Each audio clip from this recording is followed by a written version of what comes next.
हरे कृष्ण, राधे राधे। आज हम सुनेंगे कार्तिक मास महात्म्य का 19वां अध्याय।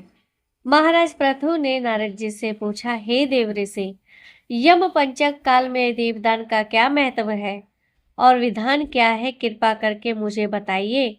तब नारद जी ने कहा, हे राजन, कार्तिक मास के कृष्ण पक्ष की त्रयोदशी से शुक्ल पक्ष के द्वितीया तक के 5 दिन यम पंचक कहलाते हैं। इन दिनों में धनतेरस की रात्रि को यमराज के निमित्त दीपक जलाने से यमराज प्रसन्न होते हैं और अकाल मृत्यु आदि नहीं होती।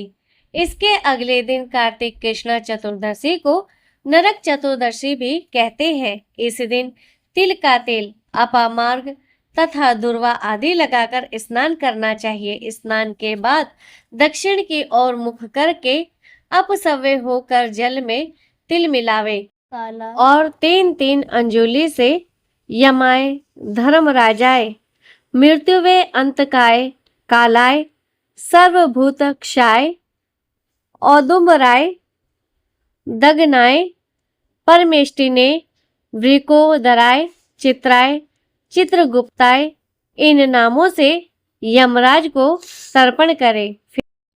फिर शाम के समय ब्रह्मा, विष्णु, शिव तथा माँ दुर्गा के मंदिरों में तथा वृक्ष, सभा, गौशाला, बगीचा, नदी, तालाब, कुआं, बावड़ी, गली, चौरास्ता, खेत आदि स्थानों पर दीपक जलावे और रात्रि को श्री लक्ष्मी जी की पूजा करे।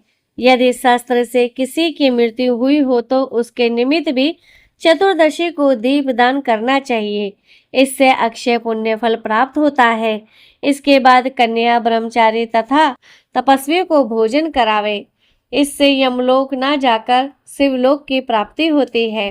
कार्तिक की अमावस्या अर्थात दीपावली के दिन भी स्नान आदि से निवृत्त होकर पितरों का पूजन व श्राद्ध करके ब्राह्मणों को भोजन करावे। फिर शाम के समय घर, तुलसी के समीप देव स्थान, नदी, पर्वत, चौराहा तथा गौशाला में दीपक जलावे। तत्पश्चात लक्ष्मी माता की स्तुति करके उनको जगावे। जिस प्रकार पतिव्रता स्त्री अपने पति से पहले जागती है, उसी प्रकार लक्ष्मी माता भी भगवान से 12 दिन पहले जागती है। अमावस्या को दिन में बालक, वृद्ध तथा रोगियों को छोड़कर अन्य कोई भोजन ना करे। सायंकाल लक्ष्मी का पूजन करने के बाद ही भोजन करे। घर को फूल माला आदि से सजाकर सारे घर में दीप माला करे। घर के सभी स्त्री पुरुष नवीन वस्त्र धारण करे और समस्त रात्रि लक्ष्मी जी के समक्ष नृत्य, गीत आदि करके हर्षो उल्लास से व्यतीत करे। घर में समस्त रात्रि दीपक जलाना चाहिए। उस रात्रि को लक्ष्मी जी सब घरों में आगमन करती है और घूमती है। जो घर अधिक सुंदर तथा रमणीक होता है, उसमें दीर्घकाल तक निवास करती है। एक प्रहर रात्रि शेष रहने पर दारिद्र रूप घर का कूड़ा करकट, सूप, छाछ या पुराने पंखे पर रख कर बाहर फेंक देना चाहिए। ऐसा करने से वह घर धन धान्य से परिपूर्ण रहता है।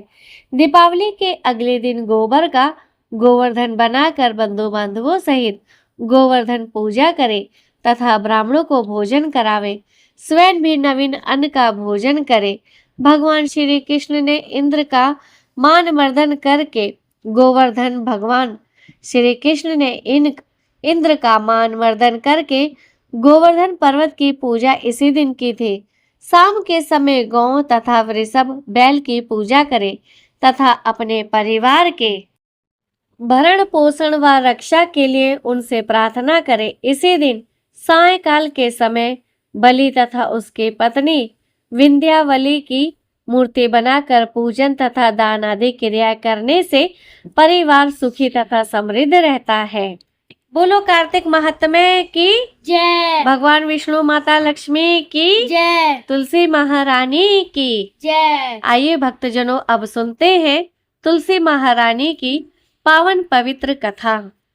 हिंदू महीनों में कार्तिक मास को अत्यधिक महत्व माना गया है।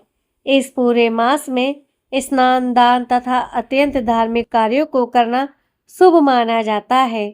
इस मास में दीप दान करना विशेष लाभकारी होता है। कार्तिक स्नान के साथ तुलसी जी की पूजा का भी अत्यधिक महत्व माना जाता है। इसी माह में तुलसी जी का विवाह भी कराया जाता है। जिन्हें कन्या संतान नहीं होती वह तुलसी जी का विवाह शालिग्राम जी से कराकर कन्यादान का सुख पाते हैं। कार्तिक मास के इस पावन पवित्र महीने में सभी स्त्रियां तुलसी जी को जल से सींचा करती थी। एक बुढ़िया भी थी जो कार्तिक माह में तुलसी को सींचने जाती थी और जब वह जाती तो तुलसी माता से कहती कि हे तुलसी माता, सत्य की दाता, मैं तेरा बिरवा सींचती हूँ, मुझे बहू दे, पीले रंग की धोती दे, मीठा ग्रास दे, बैकुंठ में वास दे, अच्छी मौत दे, चंदन का काठ दे, अच्छा राज दे, खाने को दाल भात दे और एकादशी के दिन कृष्ण का कंधा दे। बुढ़िया माता की यह बातें सुनकर तुलसी माता सूखने लगी। तुलसी माता को यूं सूखते देख एक दिन भगवान श्री कृष्ण से तुलसी जी से पूछा, हे तुलसी, तुम दिन प्रतिदिन क्यों सूखती जा रही हो? तुलसी माता ने कहा कि बस मेरे मन की मत पूछो भगवान। भगवान ने कहा कि मैं नहीं पूछूंगा तो कौन पूछेगा। इस पर तुलसी माता कहती है, एक बुढ़िया आती है और अपनी बात कहकर चली जाती है, मैं उसकी सभी बातें पूरी कर दूंगी, कृष्ण का कंधा कहाँ से लाऊंगी? भगवान कृष्ण बोले कि वह मरेगी तो अपने आप ही कंधा देने चला जाऊंगा, तुम बुढ़िया माई को यह बात कह देना। इसके बाद बुढ़िया मर गई।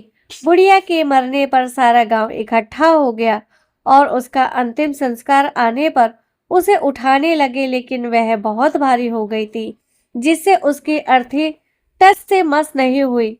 सभी बोले कि ये तो बहुत संस्कारी थी, बहुत पूजा पाठ करती थी, कोई पाप नहीं किया, फिर भी इतनी भारी कैसे हो गई?